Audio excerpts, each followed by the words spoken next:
Welcome back to the Fish Tank right here on the Miami Dolphins Podcast Network. Seth Levitt, DJ Preach is in the back, and my main man, OJ McDuffie, Juice, we're back in the building. Hey, man. Love, right? Love being in the building, man. Always fun coming in here in the Wingfield Wing. The Wingfield Wing. Facility, I know right? everybody else hates when we say I that, know. but it feels like this is Wingfield's spot. You must be doing something right. No way. Because they only had us talking to the old guys. Ann and Renzo, but man. now we got the guys who are still Ann on the and payroll. Renzo, Ann and Renzo, I like it. Maybe Jason Jenkins a little bit.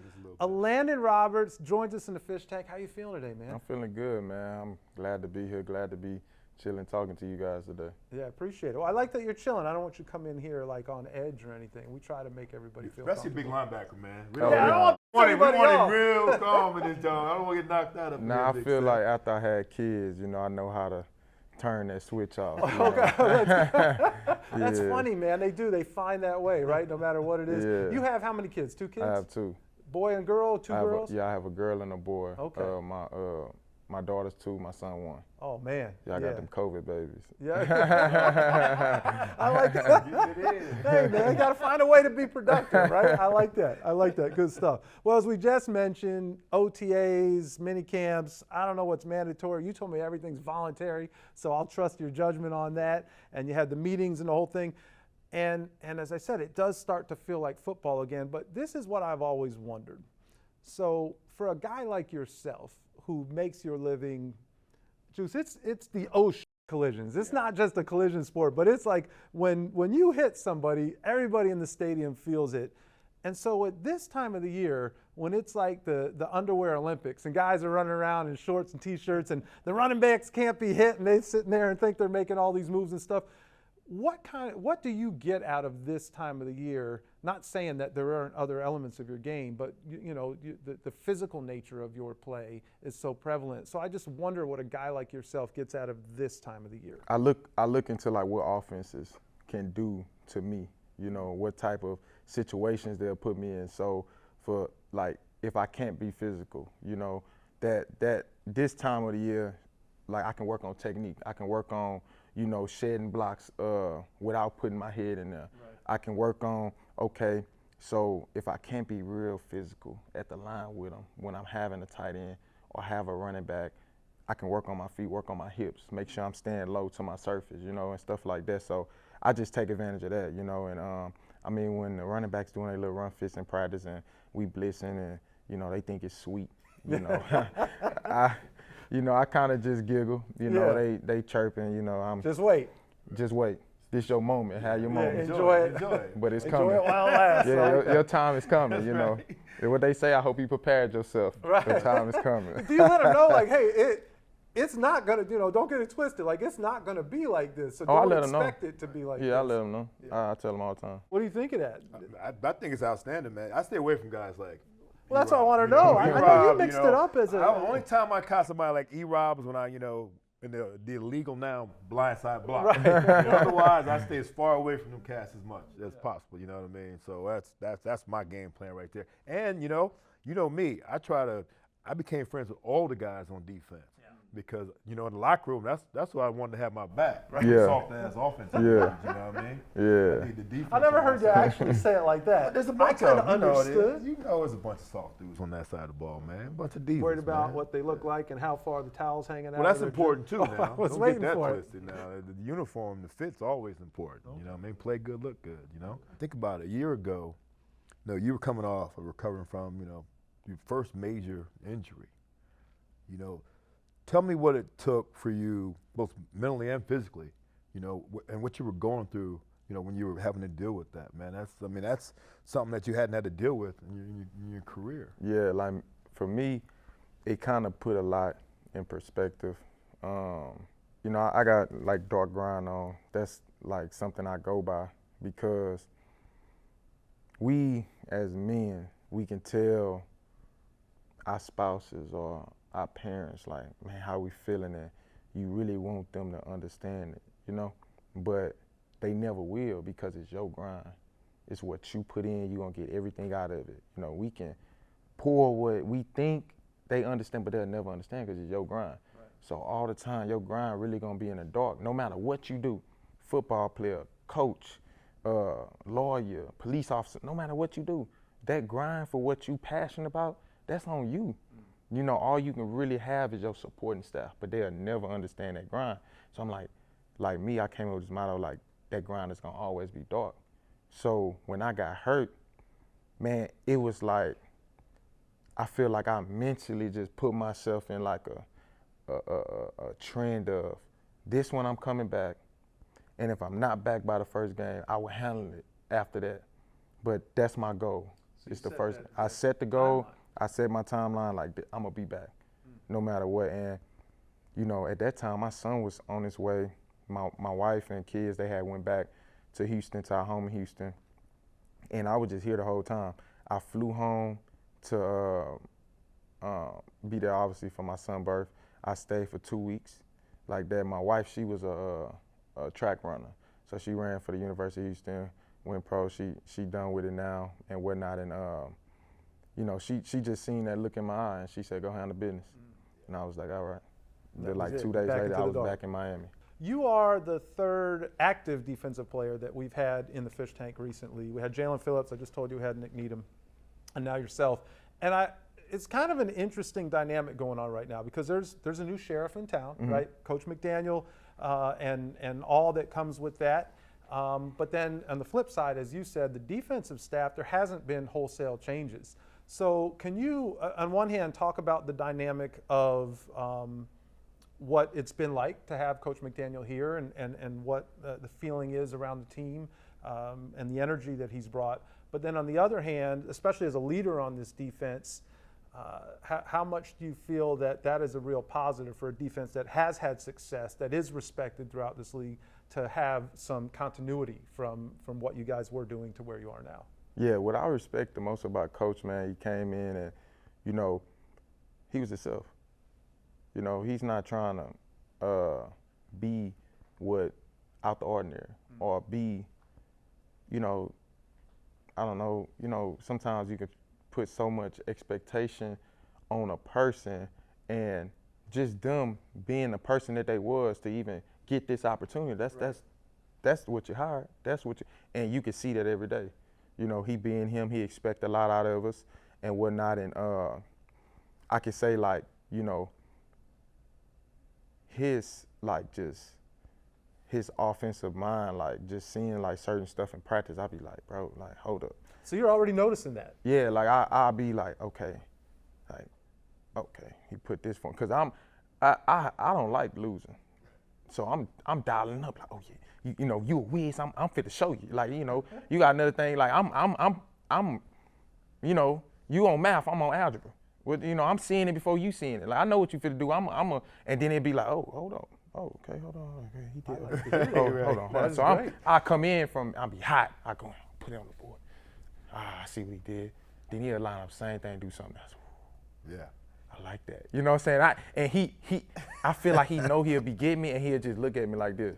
Won't say nothing, just look at me. Just, you know what I'm saying? Like, I feel like if he ain't have the shades on, he'll wink at me. You know, so I He might be winking. So I just be like, oh, that's great. You know, but you know, his personality, the way he is, man, and it's him. You know, and you see a genuine person being himself and leading a team the way he wants to lead. Yeah. You know, and whatever he asks me to do as a leader, I'm going to do it because that's the head man. So what you need, coach? All right, I got you. You know? And that authenticity, from what I'm hearing, must go a long way. Yeah. You know, that's a great point, man. Talk about Coach Mike McDaniel being leader. We both know the leadership you bring to this team.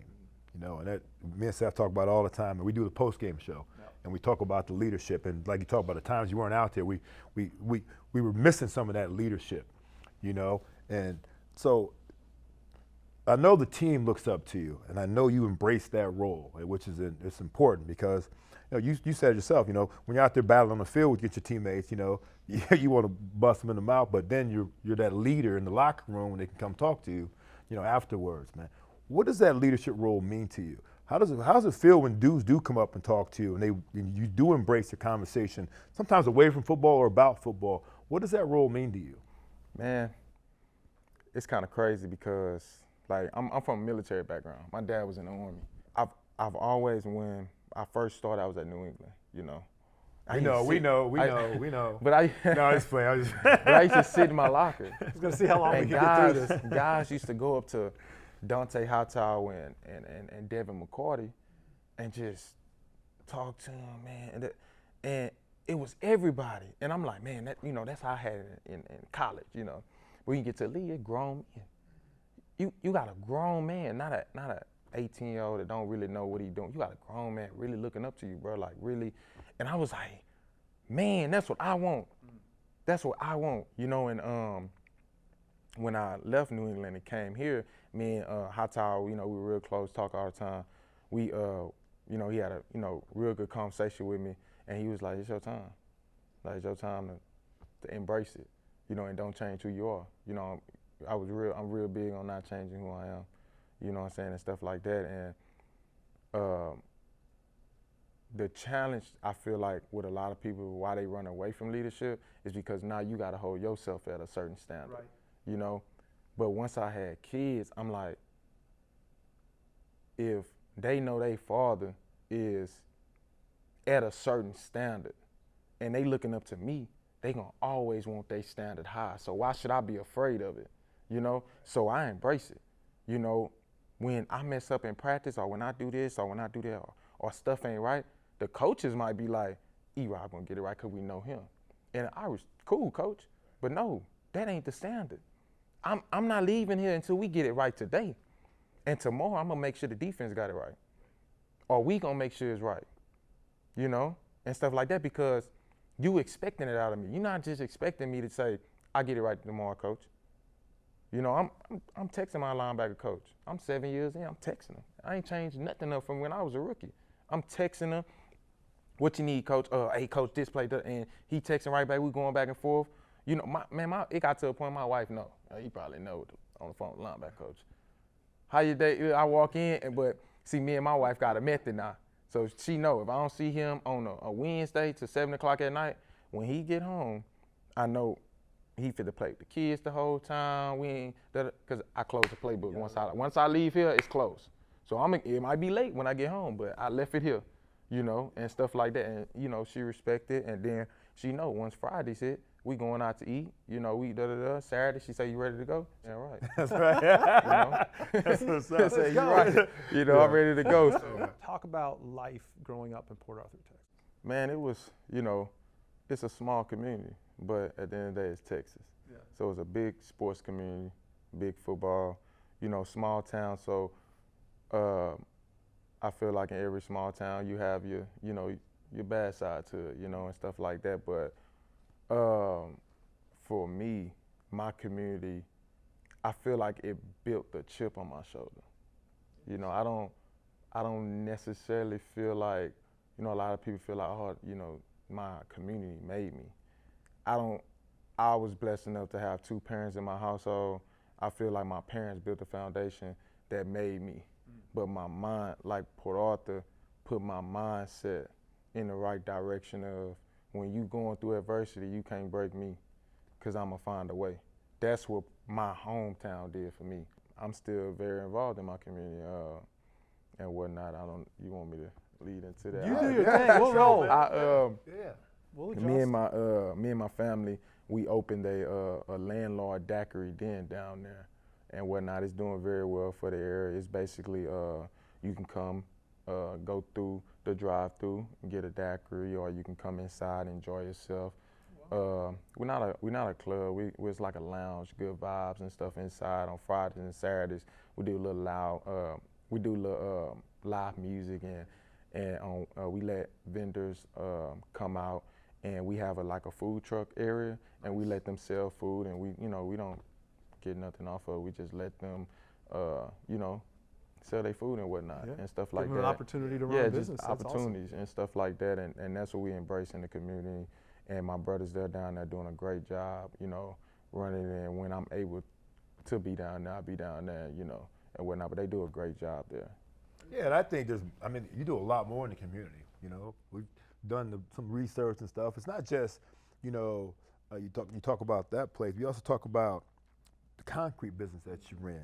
When you're talking about spindle top concrete, one, what got you into that first? And I know it brings a lot to the community. You talk about different things you're doing for the community, you know what I mean, in Port Arthur. But man, you do different things like that. It gives people opportunities within your community, man. It's good for somebody like yourself that goes back and gets involved in a lot of things. Like Yeah, that. and it was kind of crazy because I always wanted to, you know, like that area. It's like it's a lot of people with trades, but it's not a lot of opportunity from a job standpoint. It's not that people don't want to work; it just don't have none out there. So they have to move away to get good jobs to like provide for their family. So I was like, man, like this industry out here is a big oil and gas. Well, everybody's going to it's like Beaumont, Texas, and Houston to get concrete.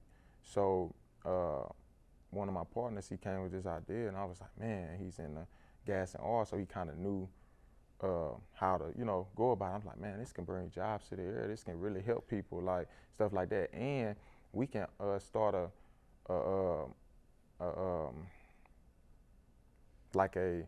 because we got like, in our high schools out there, it's got like something called Stillwell. So Stillwell, basically, you can go get your, what's the word I'm looking for?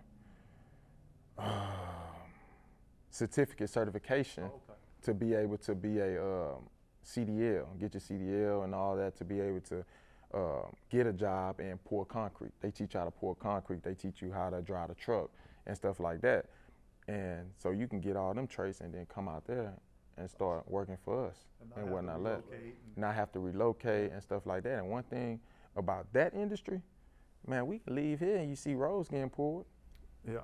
It's all day. There's no lack of concrete. Houses always getting built. Roads are something always Yep. going on with cement and stuff. So you always know that business is gonna be running for them people, for their family to keep going. And the how we got the name of Spindletop was because before the oil industry in Port Arthur really just boomed with Motiva and Total and Valero, it was called Spindletop and whatnot, Spindletop. I understand you're interested in coffee shops as well. Yeah, So yeah, what, I man. mean, you just nonstop, bro. Yeah, this, But it's this, just so it's like, I diverse, love it. like Everything is concrete there. and coffee. yeah, this the most. So like so the concrete is like, you know, bringing jobs and it makes you feel good that you're doing something for your community. But like the landlord, the coffee, it's kind of like, oh, this is a little fun, you know. So like when I'm home and I see everybody having a good time and landlord, it's fun. So like ran across this opportunity to open a coffee shop / speakeasy in Houston, and I live in Houston. Like that, I stay in Sugarland, and I was like in it. They had this perfect location in downtown Houston, walking distance from the Rockets, and we right across the street from the soccer stadium. I'm like, oh, this. So I'm like this. So, you know. You just wanted to place that man. and drink some coffee is what So, it sounded like. I love coffee. Man, I love coffee, and it's, no lie, true story. Let me tell you how I got into coffee. So as a rookie, no lie, I could not learn the plays. I could not learn the defense. But it wasn't that I wasn't putting it in. It's just by the time it was time to take it from the film, walk through to the field, I was tired. Yeah. I was like, I'm so tired, I can't even remember it. Right. You know, so we had, that year, it was Cyrus Jones. He said, man, just get you some coffee. I said, man, I don't drink coffee. He was like, all right, and he just left it alone. It's on you then, good luck. So Sleeping next thing you know, I'm like, man, I can't get it. So Kamu Grugier Hill, we got drafted to New England together before we both ended up here together. And I seen him, and he was, you know, he was having a pretty good camp. But every day I seen him with that coffee. So I'm just looking like, I never would have put this two together. man, I might need to drink. This might be what I need. Man, I drank that coffee. And the rest was history. I'm 7 years in. Who would have I'm thought? 7 years in. I drink coffee as soon as I wake up in the morning. Like if I'm fit, look, we fit to go to practice. I drink coffee, no lie. This is a true story. Every game, I ask our nutritionist, Ted. I say, man, can you please put well, it was Ted there with John here. I say, can you please put coffee in my locker? So before we go out, I drink a hot coffee. I don't care what the temperature is outside. It be 100, you know, Miami hot. It be 110. I'm drinking my coffee. How much do you really need it now, or has it just become part It's of just a your part of my process? routine. Yeah, that's what It's I a was part of like. my routine. It worked when you needed it to And work, but now and it's don't break it. don't break it. Don't fix it. Superstitious Man, over I his am. athletes. It's like never cleats. would've Like, man, thought. I balled out them cleats. I'm gonna keep wearing them. I'm gonna keep wearing them cleats. Oh, that's hilarious. That is hilarious. Because Jerome Baker, it'll be 6 o'clock in the evening. He'll be like, E, you got a coffee? I say that, hey, them checks gonna be right. He say, Right. drink your coffee. Oh, too funny. E-Rob, you and I both know, man, that some of the most important times in a football game, 2-minute warning. 2 minutes. 2-minute drills before the half, end of the game, man. So we've got, we're going to put you through the fish tank 2-minute drill real quick. 2-minute Okay. warning right 2-minute warning right now, and we'll pick up the pace and we'll fire some questions at you, and see how you respond to them. here. So, Preach, are you going to get the clock? We got to get the clock over stopwatch. here. We'll Okay. run the clock. Okay, we're going to start the clock. I'll hit him with the first You go. question. Let's knock It's it a out. 2-minute drill. So do I just answer them quick? Whatever you Some want. will be You can- quick. however You can wanna do it, expand you quick, upon you it. So can you can expand, call it an can be quick. audible. It's Yep. all good. Yeah. Okay. We'll give you one timeout. We'll Okay, wait. I'm we just- we I'm had to just- call a timeout earlier. Yeah, I'm just trying to figure out how it works. Okay, We're we'll do figuring it out too Yeah. as we go, so we'll just roll with it. All right, we running, Preach? Here we go. First question: what's worse, a Boston winter or a Miami summer? Boston winner. Why? Man, it's cold hurt. Man. Spoken like a Cold hurt. Texas I'm guy. from Texas. Do you prefer playing in Miami or visiting Miami? Both.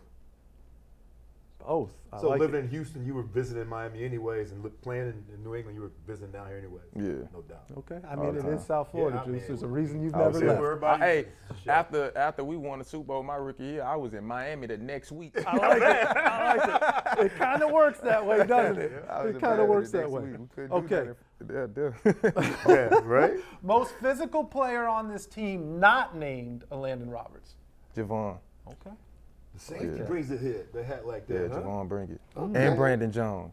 They're both of them. I need an boys. audible. Still got to be a leader once you leave here, so I like it. All right, we'll take it. And that D line, they come with it too. There Yeah, you go. Christian Bring run them all the way all in. down the I field, like put it. it on you. I like it. All right, I got one.